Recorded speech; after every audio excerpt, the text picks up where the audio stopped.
খেলাধুলার মাধ্যমে দিব্যাঙ্গদের মানসিক বিকাশ সাধন হবে, সেই সাথে দেহ এবং মনের সতেজতা, অধ্যাবসায়, শৃঙ্খলাবোধ, দায়িত্ববোধ এবং দেশপ্রেমের ভাবনা জাগ্রত হবে।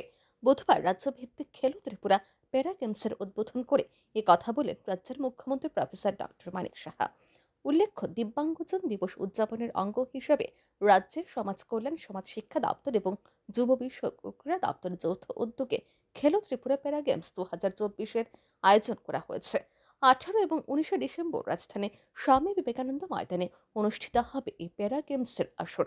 এই আসরে রাজ্যের 8টি জেলা থেকে প্রায় 343 জন দিব্যাঙ্গজন খেলোয়াড় অংশগ্রহণ করবেন। এই গেমসে 14টি ইভেন্টে খেলার আয়োজন করা হয়েছে।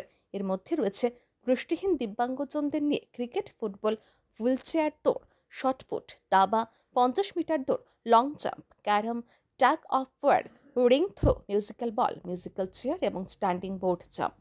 এই দিনের এই অনুষ্ঠানে বিশেষ অতিথিদের মধ্যে উপস্থিত ছিলেন রাজ্যের যুব বিষয়ক ও ক্রীড়া দপ্তরের মন্ত্রী টিঙ্কু রায়, আগরতলা পৌর নিগমের মেয়র তথা বিধায়ক দীপক মজুমদার এবং স্পেশাল অলিম্পিক্স ভারতের সভাপতি মল্লিকা নাড্ডা সহ অন্যান্যরা।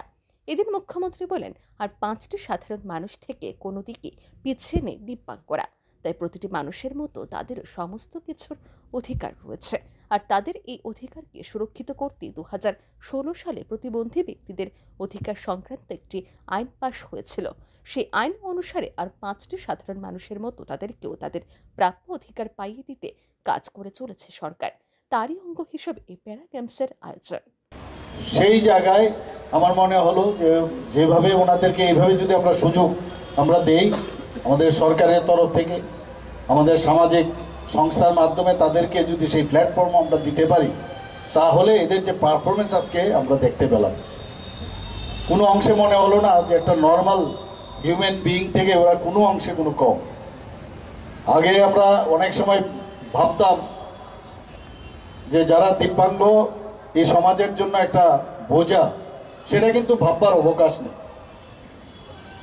আমাদের মতেই ওনারাও এবং ওনাদেরও রাইটস আছে এখানে।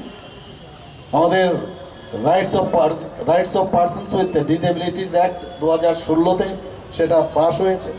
সেই অনুযায়ী দিস ইজ দেয়ার রাইটস, এবং আমাদের ফিরিয়ে দেওয়া ওনাদেরকে সেই রাইটসকে ঠিকভাবে সেটাকে কাজে পরিণত করার যে ব্যবস্থাপনা, সেটা আমাদের করা উচিত। এখানে আমি দপ্তরের উদ্যোগে যে এদিন বক্তব্য রাখতে গিয়ে ক্রীড়ামন্ত্রী টিঙ্কু রায় বলেন, অন্যান্য রাজ্যের 80% দিব্যাঙ্গ হলেই তাদের সামাজিক ভাতার আওতায় আনা হয়, কিন্তু ত্রিপুরা সরকার সেই নিয়ম পরিবর্তন করে রাজ্যের 60%-এর অধিক সমস্ত দিব্যাঙ্গদের সামাজিক ভাতা প্রদানের ব্যবস্থা করেছে। এর পাশাপাশি দিব্যাঙ্গদের জন্য রাজ্য সরকারের ঘোষিত বিভিন্ন প্রকল্প নিয়েও এদিন আলোচনা করেন ক্রীড়ামন্ত্রী। মাননীয় মুখ্যমন্ত্রী প্রফেসর ডক্টর মানিক শাহ মহোদয়ের হাত ধরে উনি নতুন একটা স্কিম শুরু করেছিলেন গত বছর থেকে, সেটাও আমরা এখানে বিতরণ করব। মেধাবী ছাত্রছাত্রী যারা, তাদের মধ্যে 10 জনকে, যারা ক্লাস 10 থেকে 11-এ উঠেছে তাদেরকে 24,000 টাকা, এবং যারা ক্লাস 12 থেকে কলেজে যাবে তাদেরকেও 54,000 টাকা, 54,000 তাদেরকে দেওয়া হবে। এই ধর 10 জন ছাত্রছাত্রীকে দেওয়া হবে। এছাড়াও তিনি শিক্ষা দপ্তরেও এখানে যারা রয়েছেন অভিভাবক মন্ডলী, আপনারা জানলে খুশি হবেন বা আপনারা জেনেছেন যে শিক্ষা দপ্তরে 100 জন যারা টপার মাধ্যমিকে বা উচ্চ মাধ্যমিকে, তাদেরকেও 5,000 টাকা করে প্রতি মাসে দেওয়া হয়ে থাকে, তাদের শিক্ষাক্ষেত্রে যেন কোনো অসুবিধা না হয়। আমাদের দিব্যাঙ্গ ভাই বোন যারা রয়েছে এই রাজ্যে, আমাদের দিব্যাঙ্গ ভাই বোনদের সংখ্যাটা আমরা ইতিমধ্যে প্রায় 36,000 ইউআইডি কার্ড দিতে পেরেছি, যাদেরকে দেওয়া হয়েছে এই 1-1.5 বছরে আমাদেরকে সবাইকে আমরা দিয়েছি। এবং আজকে আমরা বলতে পারি আমাদের এখানে 15,098 জন যারা দিব্যাঙ্গ ভাই বোন রয়েছেন যারা সামাজিক ভাতা পান। কেন্দ্র সরকার বা অন্যান্য রাজ্যে যেটা ব্যবস্থা রয়েছে যে 80% দিব্যাঙ্গ হলে পরেই তাকে ভাতা দেওয়া হয়ে থাকে, কিন্তু আমাদের রাজ্যে মাননীয় মুখ্যমন্ত্রীর প্রচেষ্টায় আমরা কিন্তু আমাদের রাজ্যে 60%-এর উপরে যারা রয়েছে তাদেরকেই সামাজিক ভাতা দিয়ে থাকি, যার মধ্যে আমরা ইতিমধ্যে 15,000-কে দিয়েছি।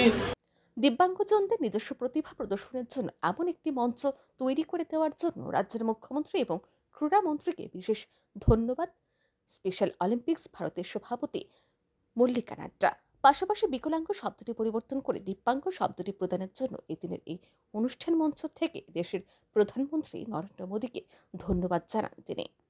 आज के कार्यक्रम में उपस्थित होने का आमंत्रण दिया। मैं हृदय से आभार व्यक्त करती हूँ कि आज इस कार्यक्रम को देख के ऐसा प्रतीत हुआ कि पूरा प्रदेश हमारे समक्ष है और सभी दिव्यांग खिलाड़ियों को एक अवसर प्रदान किया जा रहा है कि वो अपने टैलेंट को दिखा सके, अपनी छुपी हुई प्रतिभा को दिखा सके और उसके आधार पे वो एक समाज के अभिन्न अंग के रूप में आगे बढ़ सके। इसके लिए मैं विशेष बधाई मंत्री जी को देना चाहूँगी और हमारे आदरणीय मुख्यमंत्री जी को, जो आज ही एक नई स्पोर्ट्स पॉलिसी लॉन्च करने के लिए अग्रसर हो रहे हैं। इस नई स्पोर्ट्स पॉलिसी में जहां दिव्यांगजनों के लिए खेलने की सुविधा होगी, वहीं इनके खेलों के साथ साथ इनको अवार्ड मनी और नौकरियों में आरक्षण मिले, ऐसी आशा मैं आज इस मंच से करती हूँ।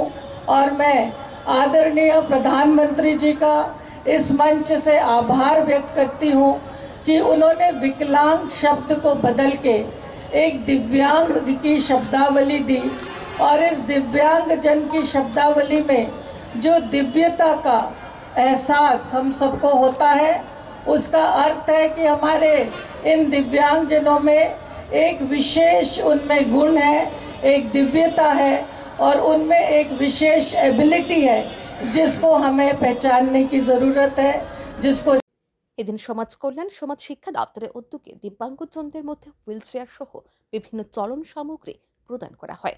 এছাড়াও এদিন তাদের একটি ইউটিআইডি কার্ড দেওয়া হয়, যাতে একটি স্বতন্ত্র নম্বর থাকবে, যা দিয়ে দিব্যাঙ্গরা ভারতের যে কোনো জায়গায় দিব্যাঙ্গজনদের জন্য প্রদত্ত সুবিধাগুলি লাভ করতে পারবে। তার পাশাপাশি রাজ্যের সমস্ত দিব্যাঙ্গজনদের ক্ষমতায়নের জন্য এই দিনের এই অনুষ্ঠানে মুখ্যমন্ত্রীর হাত ধরে ত্রিপুরা স্টেট দিব্যাঙ্গ পলিসির উদ্বোধন হয় এদিন। Bureau report, RE news.